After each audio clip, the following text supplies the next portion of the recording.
Good afternoon, everyone. My name is John Kelly Andrew G. Honda, and today I'm going to report the reservations of the different indigenous people groups in the Philippines, understanding indigenous lands and rights. So, quick overview. So, here in this topic, we will tackle about the definition of indigenous people or the IPs in the Philippines and importance of land reservation for the IPs. Our main objective is to explore the concept of land reservations for indigenous groups and their significance in the Philippines. So let's start. First is the historical context. Quick background: when colonial impact and land dispossession, key historical events affecting indigenous land and rights. So we all know back then we have three major colonizers, which is the Spaniards, the Americans, and the Japanese.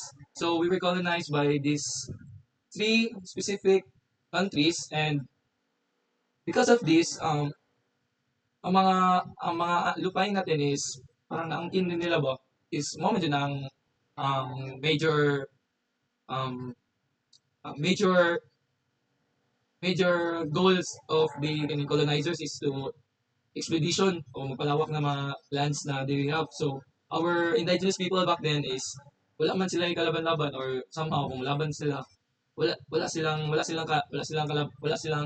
di kaya ba is because powerful jud ang mga colonizers dati. So our lands were kanang maangkin ng mga dayuhan. So next is the legislation. Overview of laws and policies addressing indigenous land rights. Example is Indigenous People Rights Act of 1997. So furthermore, we will discuss this after this um, after these slides, specific slides. So first of all, bago natin i-discuss yung specific law na yon, we will first discuss the indigenous people itself or the indigenous people of the Philippines. So in the Philippines, various indigenous groups, madami masyado. Igorot, Lumad, Mangyan, Etak, mga sila mga major ano or marami sila or their population is malaki or wide. Dagan o gano ba? Kapuyo.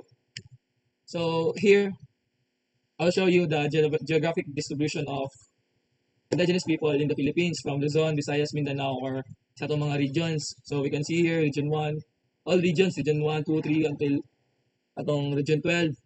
We have lots of indigenous peoples. We have indigenous people na hindi masyadong kilala and meron din tayong mga indigenous people na kilalang kilala or popular. So here, sa example, here sa Car Region 1, we have here the Ifugaos. Alam natin yan. Mga Eita, mga Manobo, yan, here. Then sa Mindanao, mga Lumad, mga Muslim. So, there. Next. So here we will discuss the Indigenous People Rights Act or the IPRA. So this specific act its main purpose is to recognize, protect, and promote the rights of indigenous peoples.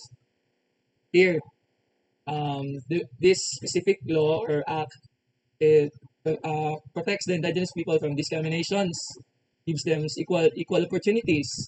Hindi sila red tag, and most important or the very of this topic is to protect their homelands from being stolen from other people, mga people na yung mga ganid weeds sa pera ba. So, key provisions, ancestral domain titles, IDTs, or parang kung sa baga sa lupa, titulo sa lupa, bigyan sila ng ganyan. Ancestral land claims, self-governance, and empowerment. So, next. Here, we have an example. Example 1 is the Cordillera Administrative Region or mga indigenous groups na nakatira dito sa specific na sa CAR. So indigenous groups dito mga Igorot, Tangkanae, Bontoc, Ifugao, and others. So here the region of the Philippines CAR administrative region, indigenous people, may Apayao or the last frontier of nature richness. Yeah, this very special to sila kasi may sila ba? Parang catchy na mga name or parang bansag sa kanila. Here is the Abra, the Philippines Natural Dye Capital. Sa Mountain Province, mga Weaver's Paradise, Kalinga, Whitewater Rafting, Capital of the North, Benguet, Salad Bowl of the Philippines, alam natin yan. Yung festival na sa Benguet, ang dami masyadong fruits. So, and Ifugaos, to sa Luzon. Ito yung pinaka talaga, kasi land of the 8th world wonder.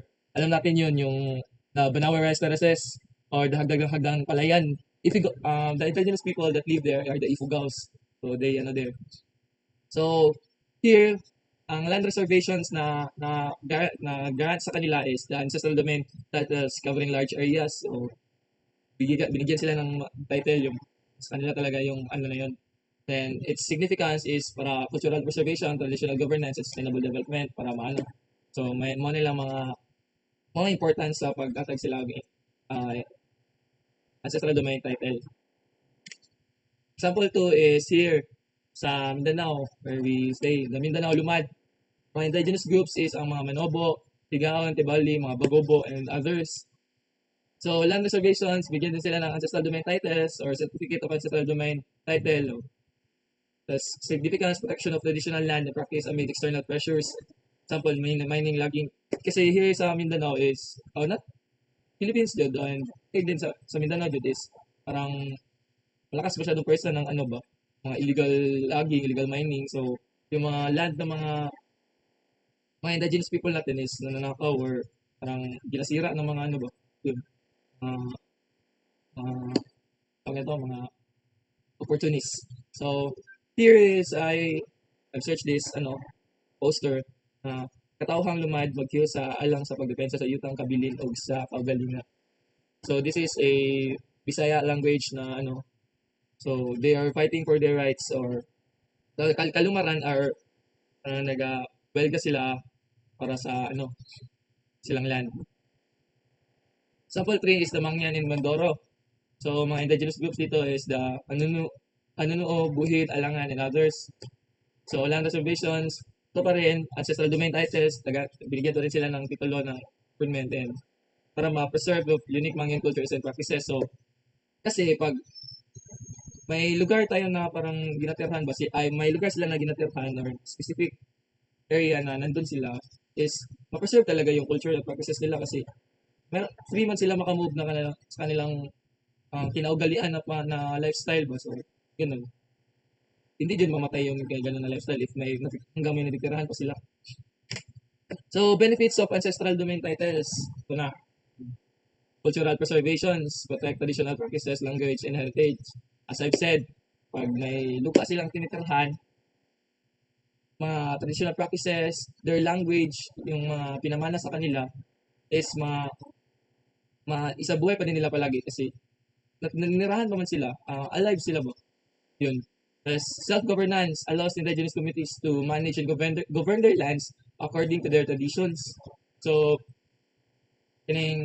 if may specific na community silang is meron din silang sariling pamamahala sa kanilang community so free silang magbuo ng kanilang shall we say their rules, their laws or something na parang they practice ba yun. So ma-align Japan silang ilang pamamahala sa ilang mga tradition kay pag na sila land na ginaanuhan. And lastly is the economic development, opportunities for sustainable development and control over natural resources. So, ito, pag sila kasi yung nag-handle is sa kanila sa ating mga natural resources or silang lugar na is dili siya maabusar kay alam man nila kung anong they give importance ba kung kay source of food yun nila, food, shelter, everything. They accumulate it in the natural in the nature. So pag wala silang title, maagaw yan ng ibang mga mga opportunists. So maabusar, masira jud ang mga natin, natural resources kay wala man jud pakialam yung mga ganid, yung mga pera lang talaga yung habol ba. So kahit masira pa yan, wala sila ba, basta magkita lang sila. Importante talaga yung mabigyan sila ng mga titles.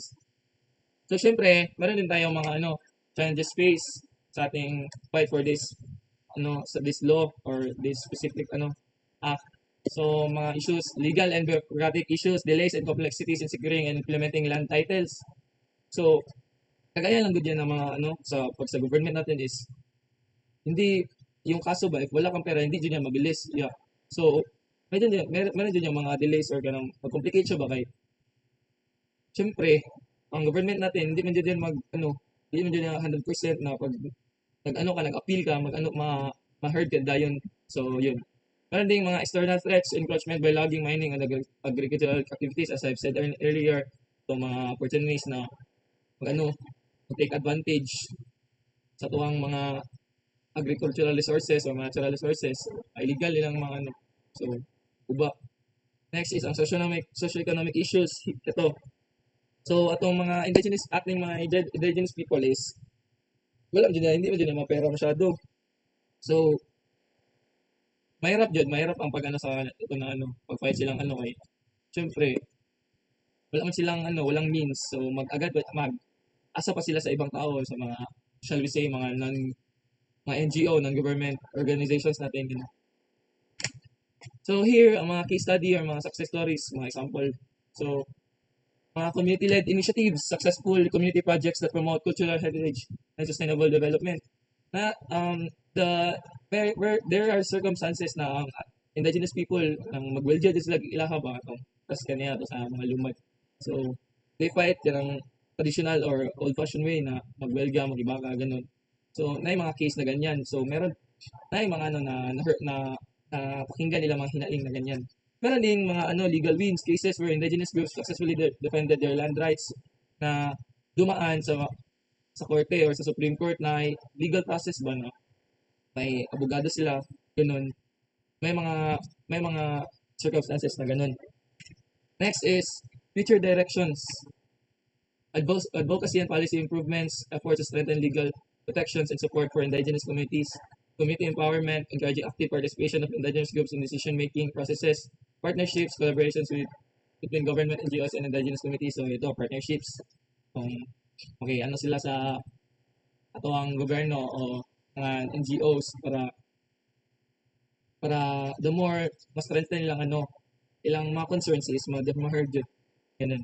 So, community empowerment, our magputog ka ng kamalayan sa every single Filipino about how to give importance for our indigenous people. And here, an example is here I've read this certain I've saw this certain group now in Merdeka. So they fight for indigenous people self-determination o liberation. Ito, ito yung ano nila, advocacy. So summary, I'll give you key points. So here, the importance of land reservations for indigenous people in the Philippines. Ito, samples of major indigenous groups and their land reservations.